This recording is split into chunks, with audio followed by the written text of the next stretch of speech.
आज का बेटा चैप्टर है हमारा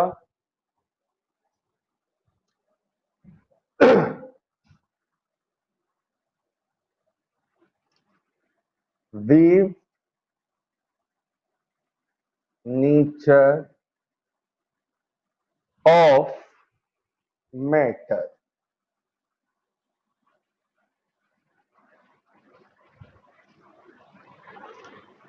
इसी को वेव नेचर ऑफ पार्टिकल भी कहते हैं।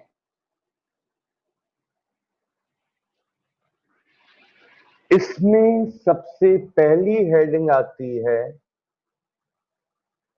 दी ब्रोगली वेव और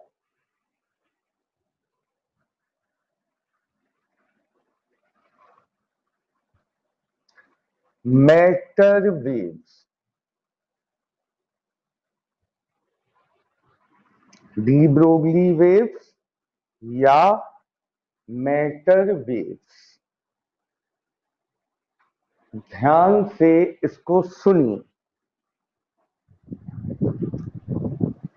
आप लोगों ने मूवीज में बुलेट को कभी स्लो मोशन में मूव करते हुए देखा है?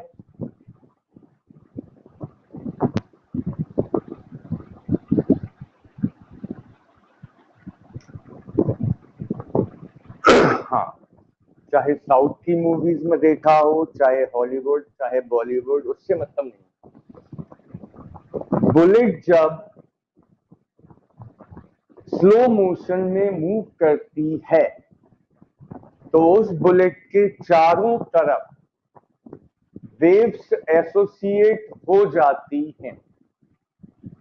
ऐसा आपने देखा है?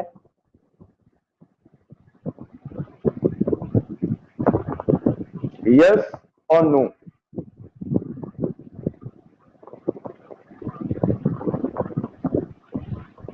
जब भी बुलेट मूव करेगी स्लो मोशन में तो उसके आसपास के मीडियम में वेव्स एसोसिएट हो जाती है। That waves are called matter waves. दुनिया का कोई भी ऑब्जेक्ट जब बहुत तेज मोशन करता है तो उसके आसपास के सराउंडिंग्स में जो वेव्स डेवलप होती हैं that waves are called matter waves. Cricket में बॉल जो फेंकी जाती है उसकी स्पीड क्या होती है?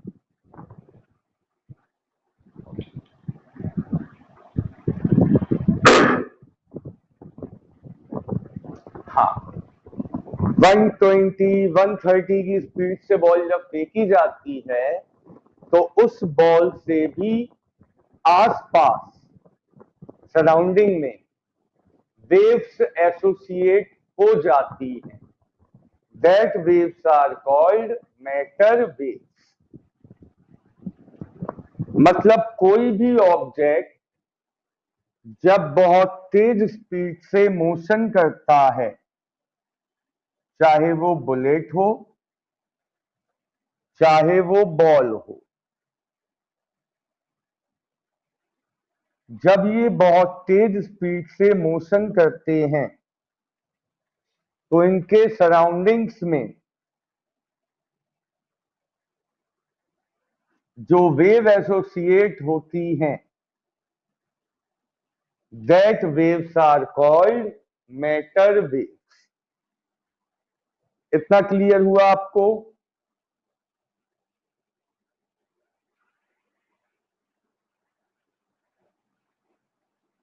ठीक।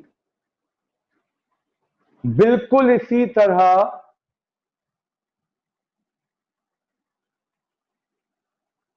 सनलाइट किससे मिलकर बनी है?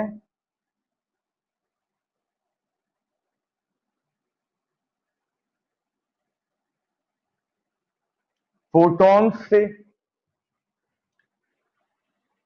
फोटोन भी 3 × 10⁸ मीटर पर सेकेंड की स्पीड से मोशन कर रहे हैं।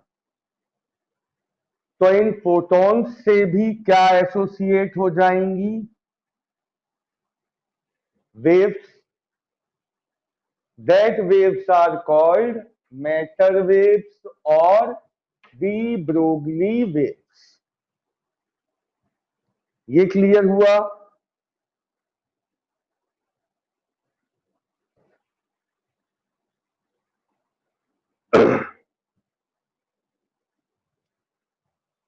जब भी कोई ऑब्जेक्ट बहुत हाई स्पीड से मोशन करता है तो उस ऑब्जेक्ट से चारों ओर सराउंडिंग में क्या एसोसिएट हो जाती हैं? वेव्स।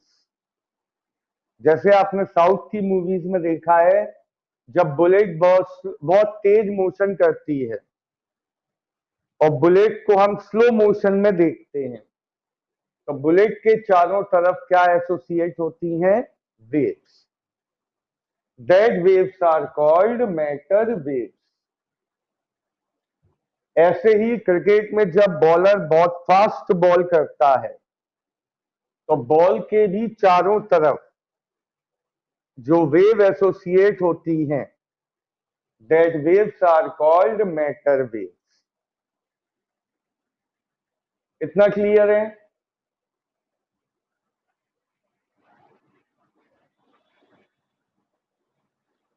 अब हम बात करें पार्टिकल्स की। तो पार्टिकल में सबसे तेज चलने वाला पार्टिकल कौन है?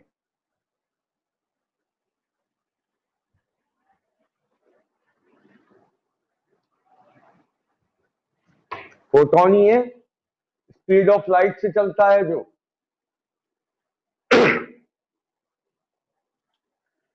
तो फोटोन से भी क्या एसोसिएट रहेंगी?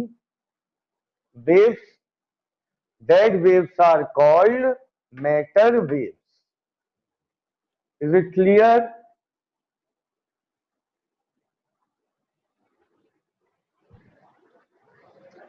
हमें पता करना है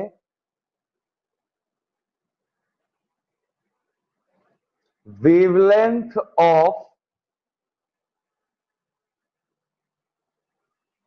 matter waves.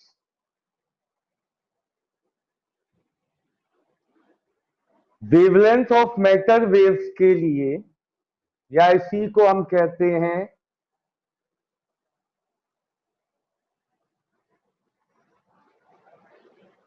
De Broglie wavelength.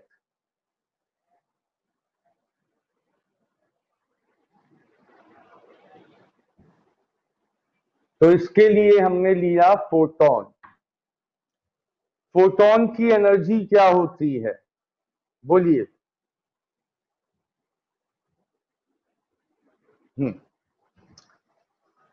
H nu या एच सी बाय लैम्डा।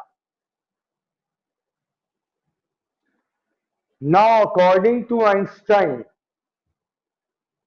दुनिया की कोई भी एनर्जी हो, E equal M C square, यानी कि फोटोन में भी एनर्जी होगी एम सी स्क्वायर। दोनों को कंपेयर कराएंगे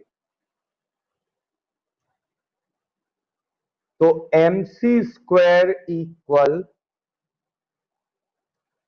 H C by lambda. C से एक सी कैंसिल। हमें चाहिए एच, हमें चाहिए lambda.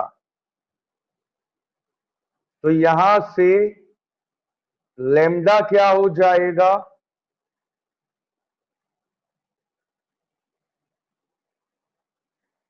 H upon M C. कोई दिक्कत?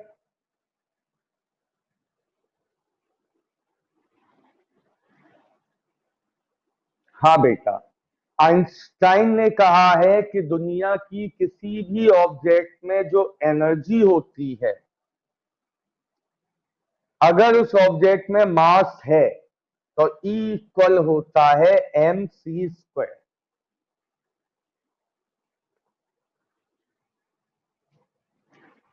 कोई प्रॉब्लम किसी को भी?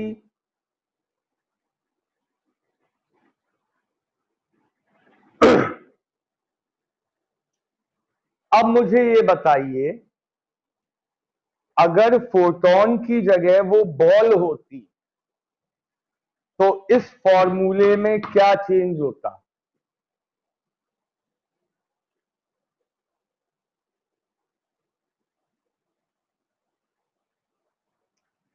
बॉल क्या बॉल क्या स्पीड ऑफ लाइट से चलती?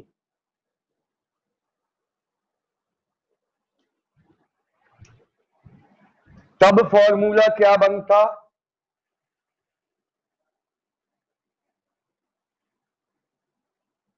हाँ, तब फॉर्मूला होता लैम्डा इक्वल H/mv।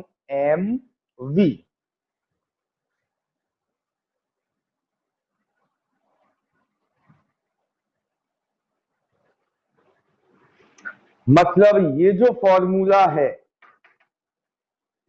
ये स्पेशली किसके लिए एप्लीकेबल है?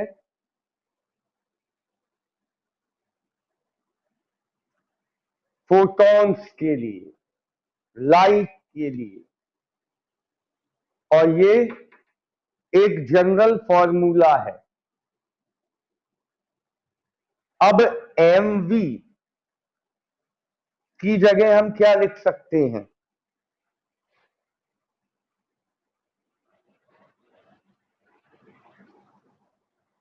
मोमेंटम। तो H/p।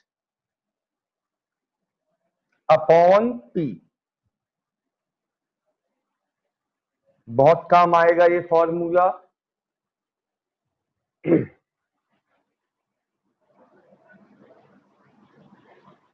Lambda equal H/p। इसको नोट कीजिए।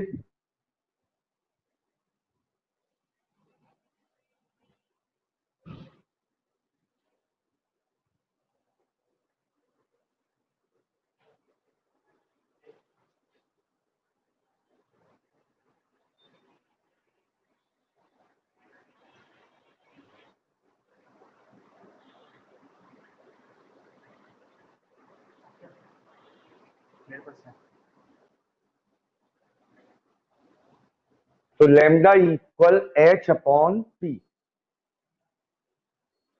यहां तक क्लियर हो गया सबको बेटा?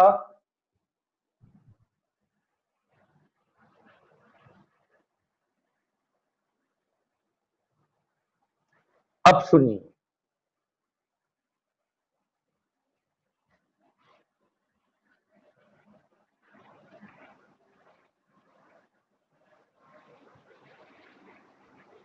बेटा लैम्डा इक्वल आया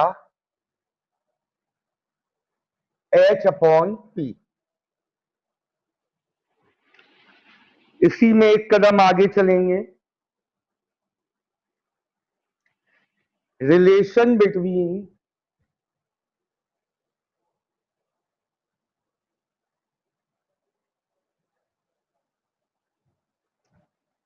lambda wavelength and kinetic energy. देखिए कैसे आएगा।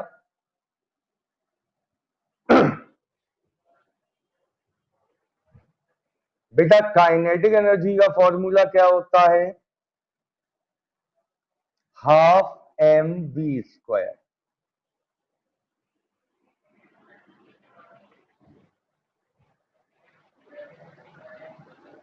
हमने क्या किया? m से मल्टीप्लाई, m से डिवाइड। क्या फायदा हुआ?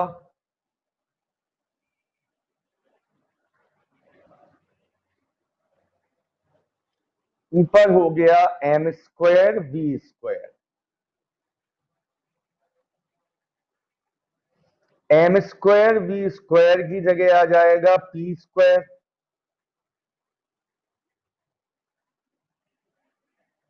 अपॉन में 2m। तो यहां से P क्या बन जाएगा?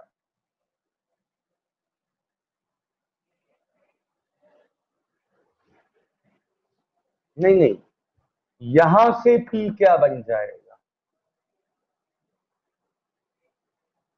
P स्क्वायर हुआ 2m के, तो P हो जाएगा अंडर रूट 2m के। कहां रख सकते हैं ये वैल्यू हम?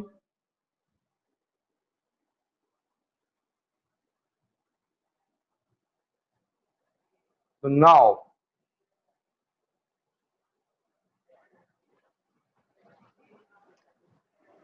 P की जगह अंडर रूट 2m के।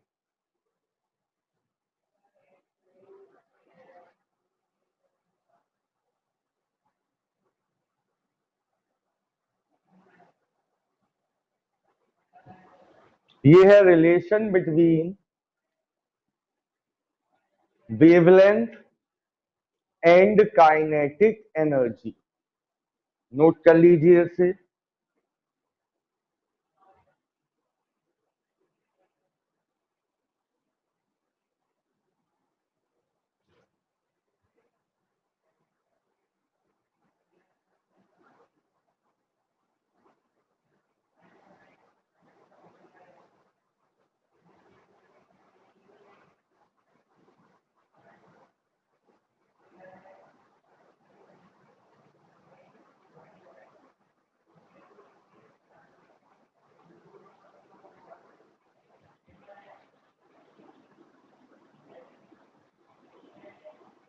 नोट कर लिया?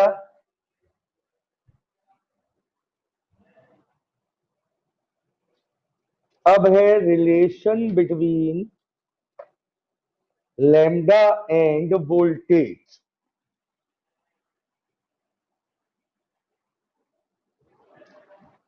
लैम्डा और वोल्टेज में क्या रिलेशन होता है?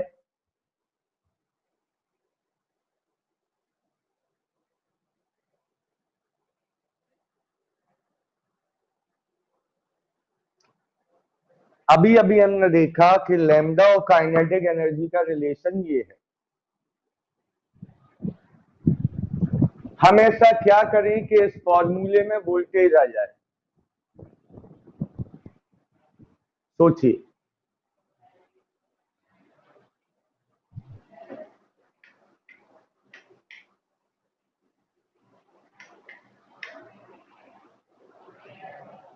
वोल्टेज वोल्टेज हम ऐसा क्या करें कि इस फॉर्मूले में वोल्टेज आ जाए? बहुत सिंपल है।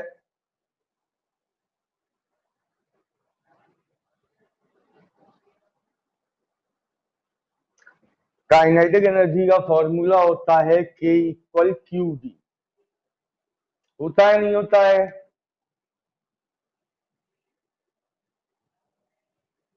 सबको मालूम है ये फॉर्मूला?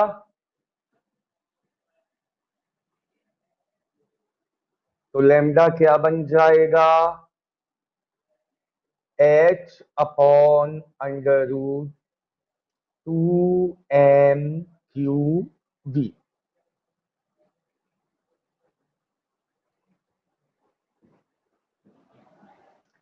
ये है relation between wavelength and voltage.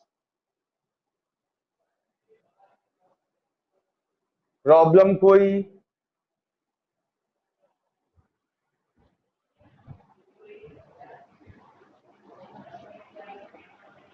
इसके बाद relation between wavelength and absolute temperature. Relation between wavelength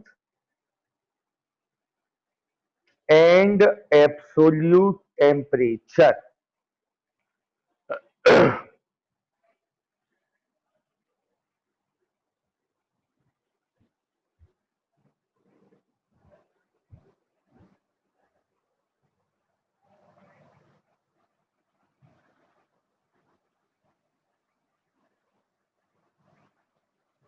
हाँ बेटा, फालतू थे, धे पैदा देते जा रहे थे इसके बाद।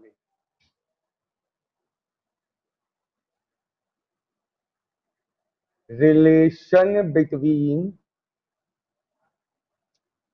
Wavelength and absolute temperature. अब मेरी बात सुनना, जहां मैंने वर्ड यूज किया एब्सोल्यूट टेम्परेचर, इसका मतलब अब आइडियल गैस की बात आ गई, हाँ या ना?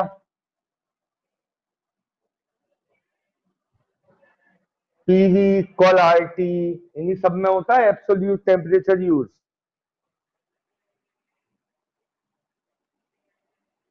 सुनिए, इसके लिए 11th क्लास पे जाएंगे हम।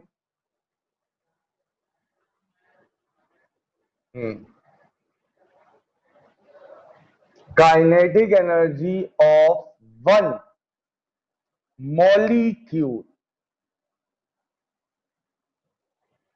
गैस के एक मॉलिक्यूल की काइनेटिक एनर्जी होती है 3/2 kb इंटू टी। मालूम है सबको? यहां केबी होता है बोल्ट्जमैन कांस्टेंट। अब सुनिए, काइनेटिक एनर्जी का फॉर्मूला हुआ 3/2 kb इंटू टी। अभी अभी आपने देखा काइनेटिक एनर्जी होती है p²/2m। यस और नो?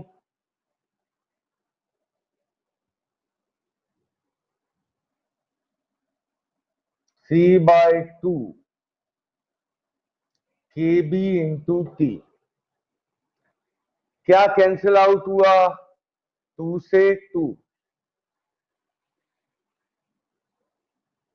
तो P कुल मिला के क्या आ जाएगा? √3 kb/m/t।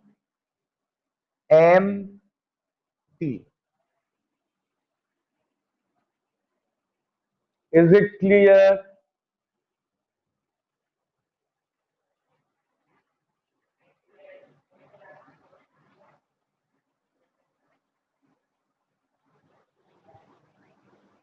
बेटा काइनेटिक एनर्जी के इक्वल क्या होता था? p²/2m। दोबारा प्रूव करूं? देखो, half M V square, M से मल्टीप्लाई एम से डिवाइड,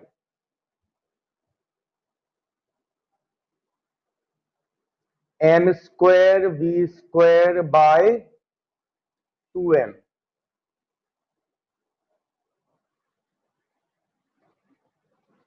यही होता है।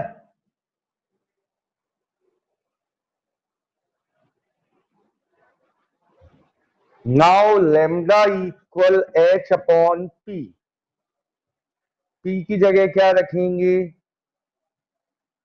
√3 kb/m।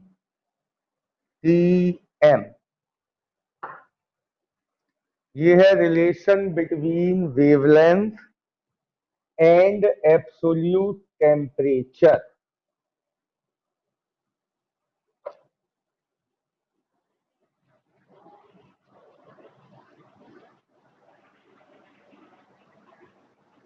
कोई दिक्कत किसी को?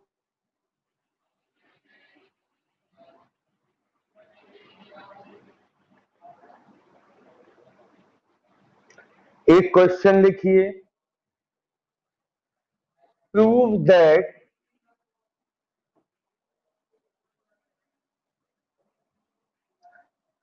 wavelength of matter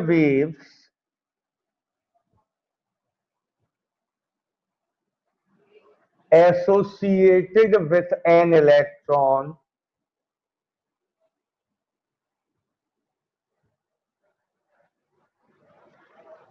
is given by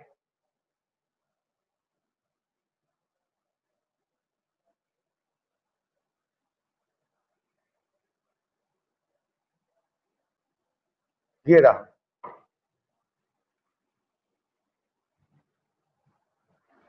एक इलेक्ट्रॉन से जो वेवलेंथ एसोसिएट होती है, स्पेशली इलेक्ट्रॉन की बात हो रही है, उसका फॉर्मूला है 12.27 upon under root V in angstrom. ये हमें प्रूव करना है।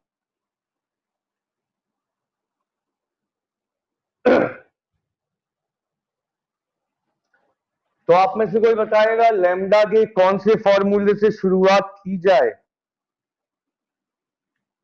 सारे फॉर्मूले आपके सामने हैं अब।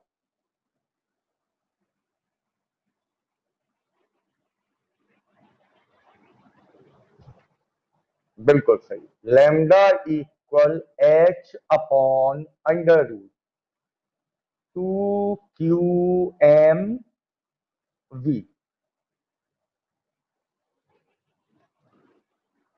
अब इसमें से कौन कौन से कांस्टेंट हो गए इलेक्ट्रॉन के लिए?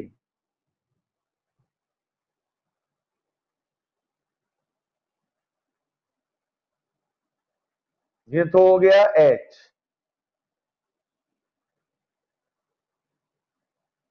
Q की जगह 1.6 इंटू 10⁻⁻90, M की जगह 9 इंटू 10⁻⁻31,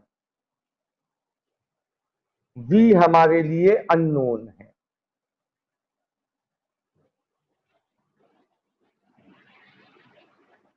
जाहिर सी बात है जब हम इसको सॉल्व करेंगे तो आएगा 12.27 into 10⁻⁻10 upon under root V. ये आएगा मीटर में।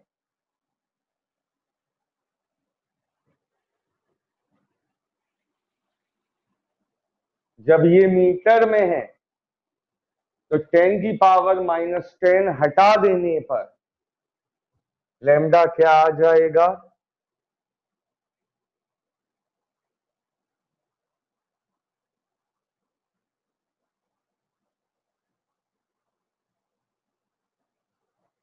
इन एंगस्ट्रॉम। बताइए आया नहीं आया?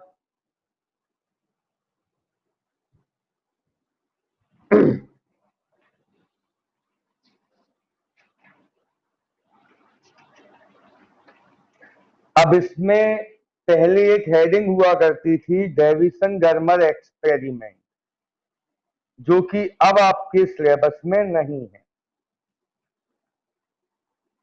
तो अब हम आते हैं कॉन्सेप्चुअल पे।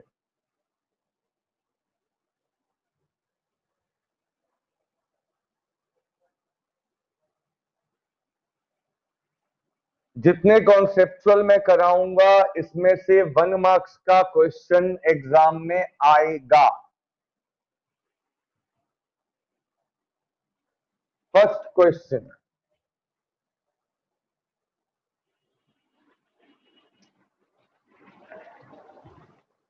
a graph is plotted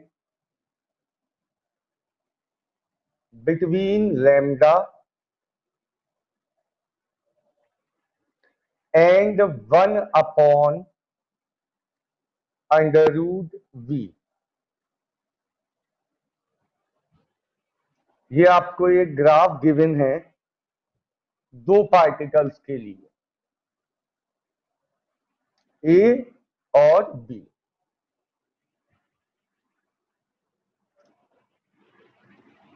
having same charge, hint है कि दोनों पार्टिकल का चार्ज सेम है। Which one of them is heavier?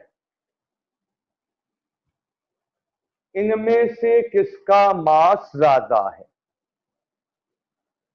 तो सबसे पहले तो लैम्डा के जितने भी फॉर्मूले हैं उनमें से कौन सा फॉर्मूला एप्लीकेबल है इस क्वेश्चन के लिए, बताइए।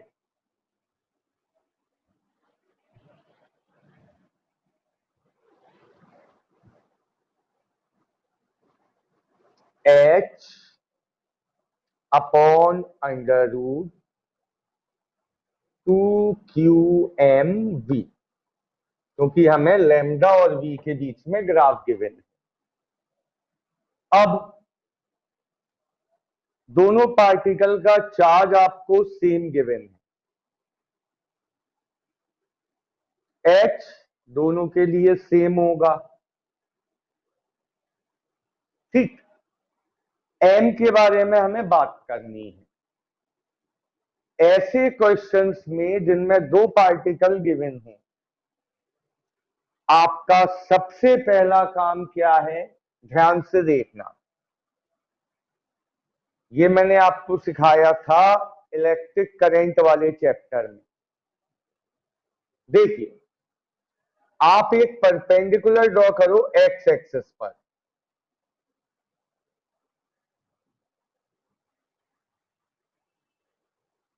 तो चाहे ए हो चाहे बी हो, दोनों के लिए वोल्टेज हो गया यहां से यहां तक सेम, हाँ या ना?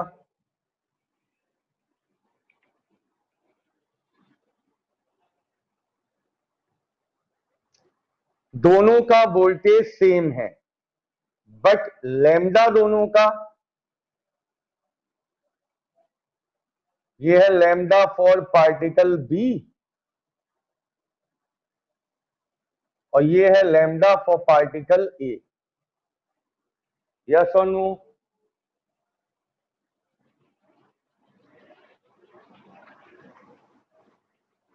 तो सेम वोल्टेज पर किसका वेवलेंथ ज्यादा है?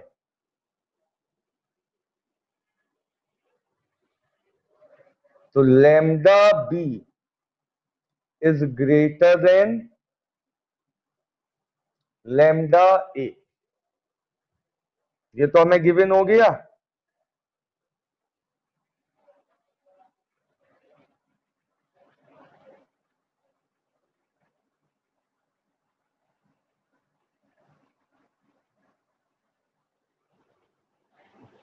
ये हमें ग्राफ से पता चल गया।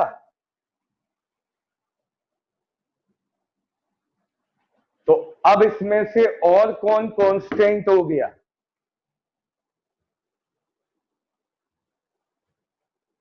V सेम हो गया।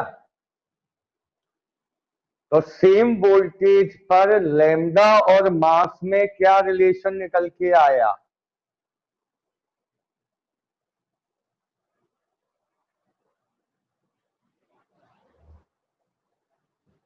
ठीक।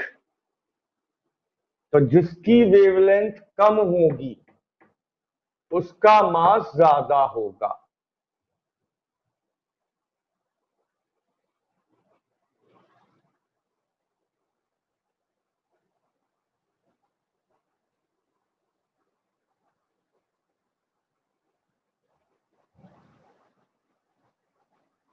बताओ, समझ में आई बात?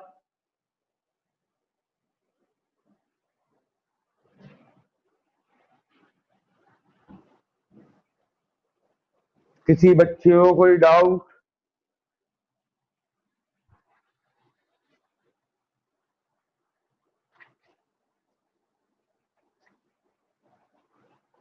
Second question.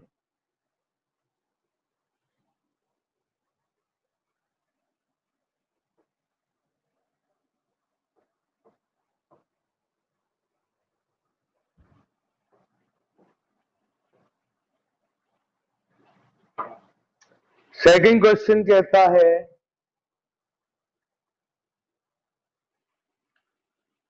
आप proton and an electron.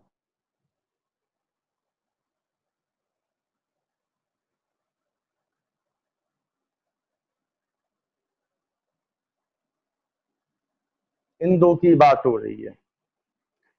Have same wavelength.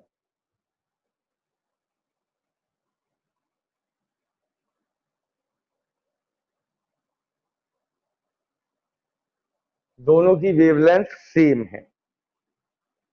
Which will move fast. किसकी वेलोसिटी ज्यादा होगी. क्वेश्चन क्लियर है.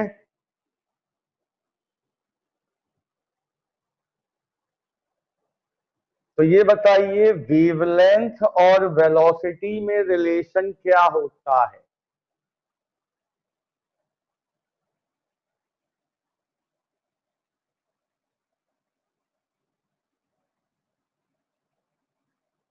h/mv. वेवलेंथ और वेलोसिटी में रिलेशन होता है h/mv. दोनों पार्टिकल की वेवलेंथ सेम है, गिवन है. h सेम है तो मास और वेलोसिटी में क्या रिलेशन बन के आया.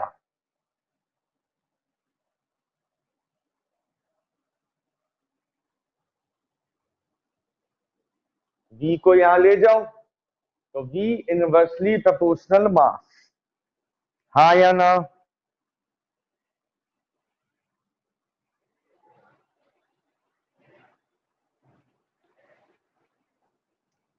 तो जो हल्का होगा वो तेज भागेगा. इन दोनों में कौन हल्का होता है.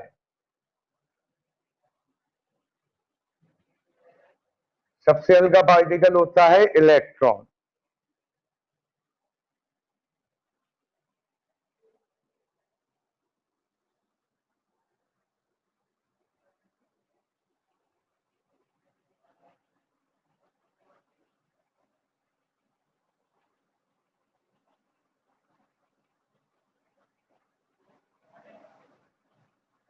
इलेक्ट्रॉन बहुत लाइट वेट है so it will move fast.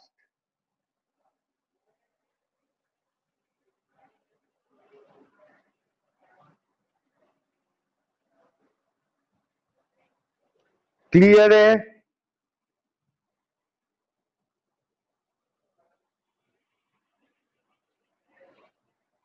Third question. Third question भी लगभग सेम है. देखिए a proton and an electron are moving with same speed.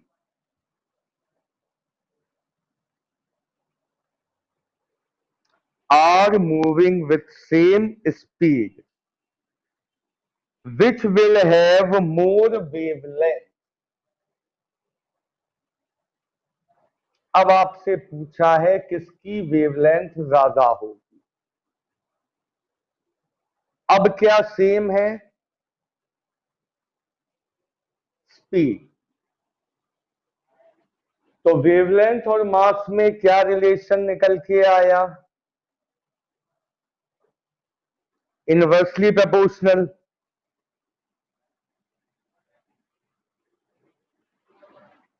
फिर वही electron is very light weight so it will have more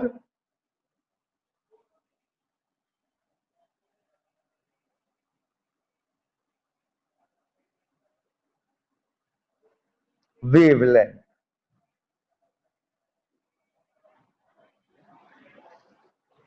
बताइए आया नहीं आया.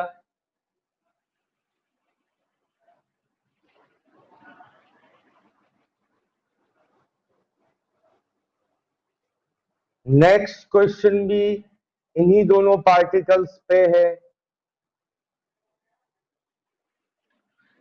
An electron and a proton have same de Broglie wavelength.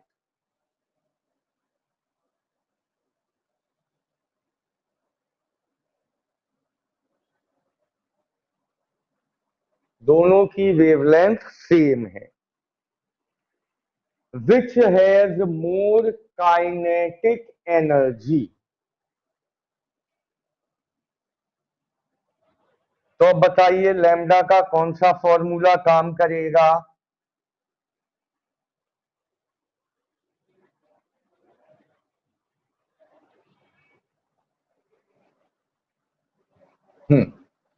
H upon under root 2m k, क्योंकि इसी में kinetic energy है.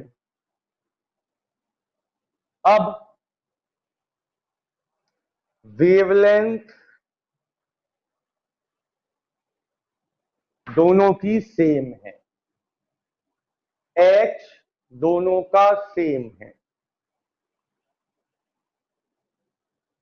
बचा मास और kinetic energy.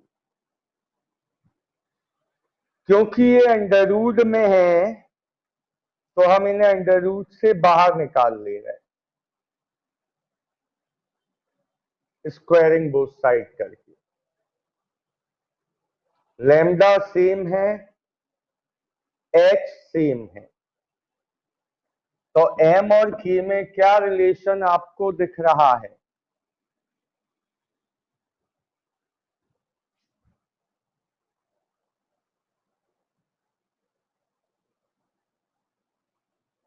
Kinetic energy is inversely proportional to mass. तो फिर वही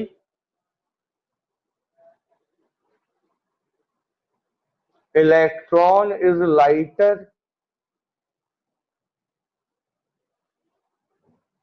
so it possess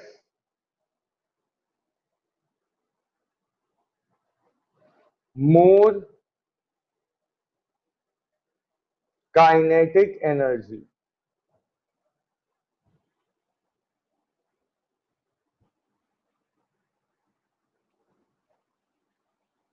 कोई प्रॉब्लम?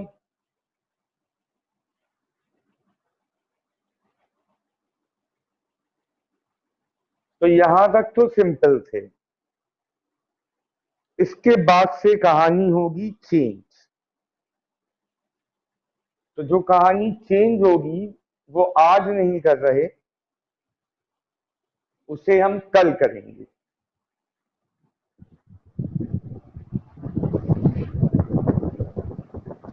कल ये चैप्टर आपका फिनिश होगा.